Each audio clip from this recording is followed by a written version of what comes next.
السلام عليكم ورحمة الله.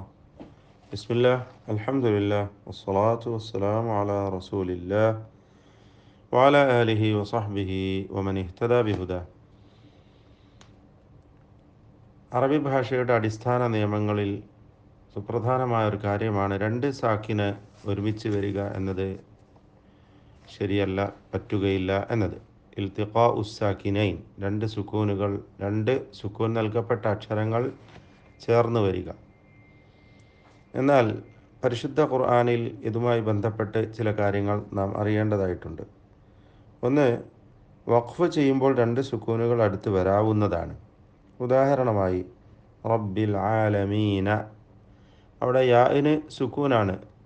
യാ ദീർഘാക്ഷരമായ യാഇന് സുക്കൂനാണല്ലോ. എന്നാൽ ആലമീൻ എന്ന് വഖഫ് ചെയ്യുമ്പോൾ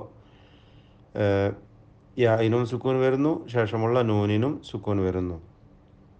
ഇങ്ങനെ വരാവുന്നതാണ് വഖഫിൻ്റെ സന്ദർഭത്തിൽ ഇപ്രകാരം സുക്കൂൻ വരാവുന്നതാണ്.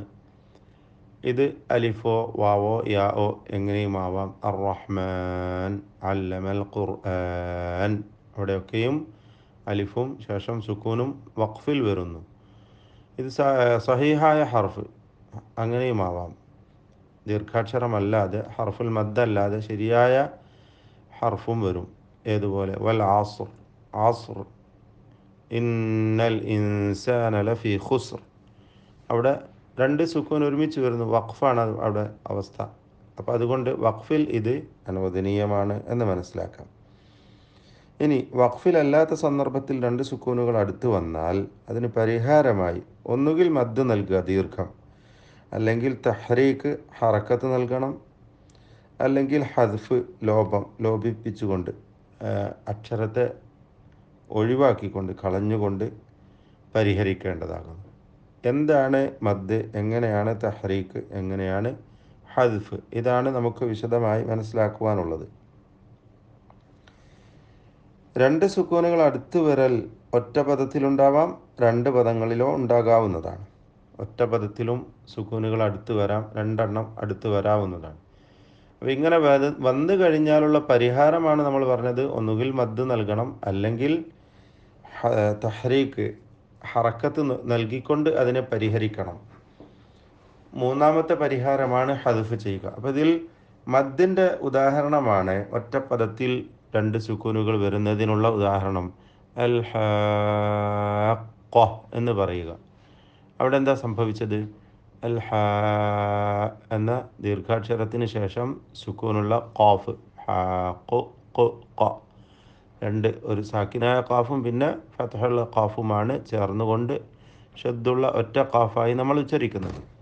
അപ്പോൾ അവിടെ ദീർഘം നൽകണം എന്നതാണ് നിയമം. മദ് 6 ഹറക്കത്തിൻ്റെ അളവിൽ ദീർഘിപ്പിക്കുക. ഇനി മറ്റൊരു ഉദാഹരണം അൽ ആന, നാം മുമ്പ് ക്ലാസ്സിൽ സൂചിപ്പിച്ച, അവിടെ എന്താണ്? അലിഫും ശേഷം സാക്കിനായ ലാമും വരുന്നു. അപ്പോൾ അവിടെ ദീർഘം നൽകുക എന്ന നിയമമാണ്. 6 ഹറക്കത്തിൻ്റെ അളവിൽ ദീർഘിപ്പിക്കുക. അതുപോലെ അത്തോമ്മ വലദ്ദാല്ലീൻ, അവിടെ അലിഫിന് ശേഷം വലദ്ദാൽ എന്ന സാക്കിനായ ലാം ഉച്ചാരണത്തിൽ വരുന്നു. ഇവിടെ ദീർഘിപ്പിച്ചുകൊണ്ട് ഈ ഇൽത്തിഖാഉ സാക്കിനൈൻ എന്ന പ്രശ്നത്തെ പരിഹരിക്കുന്നു എന്നതാണ് നമുക്ക് മനസ്സിലാക്കേണ്ടത്. അപ്പോൾ ഒന്നാമത്തെ പരിഹാരം മദ് നൽകുക എന്നതാണ്. രണ്ടാമത്തേത് ഹദ്ഫ് എന്നതാണ്. ഹദ്ഫ് ആണ് നമ്മൾ ഇന്ന് ക്ലാസ്സിൽ സൂചിപ്പിച്ചത്. തഹ്രീക്ക് നമുക്ക് അടുത്തതായി മനസ്സിലാക്കാം. അപ്പോൾ ഹദ്ഫ് എന്ന് വെച്ചാൽ ദീർഘാക്ഷരവും ശേഷം സാക്കിനും വരുമ്പോൾ ദീർഘാക്ഷരത്തെ കളയുക. ഉദാഹരണമായി സൂറത്തുൻ നംൽ 15 നമുക്ക് കാണാം. സുലൈമാൻ അതുപോലെ ദാവൂദ് അലൈഹിം അസ്സലാത്തു വസ്സലാം രണ്ടുപേരും പറയുന്നു വഖാല, അവർ രണ്ടുപേരും പറഞ്ഞു അൽഹംദുലില്ലാഹില്ലദീ ഫദ്ദലനാ അലാ കസീരിൻ മിൻ ഇബാദിഹിൽ മുഅ്മിനീൻ. അവിടെ നമ്മൾ ഓതേണ്ടത് വഖാല അൽഹംദുലില്ലാഹ്. വഖാല എന്ന അലിഫിനെ കളഞ്ഞു. ഇത് ധാരാളമാണ് ഖുർആനിൽ. ഇദശംസു എന്ന് പറയില്ല, മറിച്ച് ഇദാ എന്ന അലിഫിനെ കളയണം. ഇദശംസു അപ്പം ഇങ്ങനെ ദീർഘാക്ഷരത്തെ കളയുന്നു. വഅമിലുസ്സാലിഹാത്തി, അമിലൂ എന്ന വാവിനെ കളഞ്ഞുകൊണ്ട് വഅമിലുസ്സാലിഹാത്തി എന്ന് പറയുന്നു. ഇപ്രകാരം ദീർഘാക്ഷരത്തെ കളയുക എന്നതാകുന്നു ഒരു പരിഹാരം.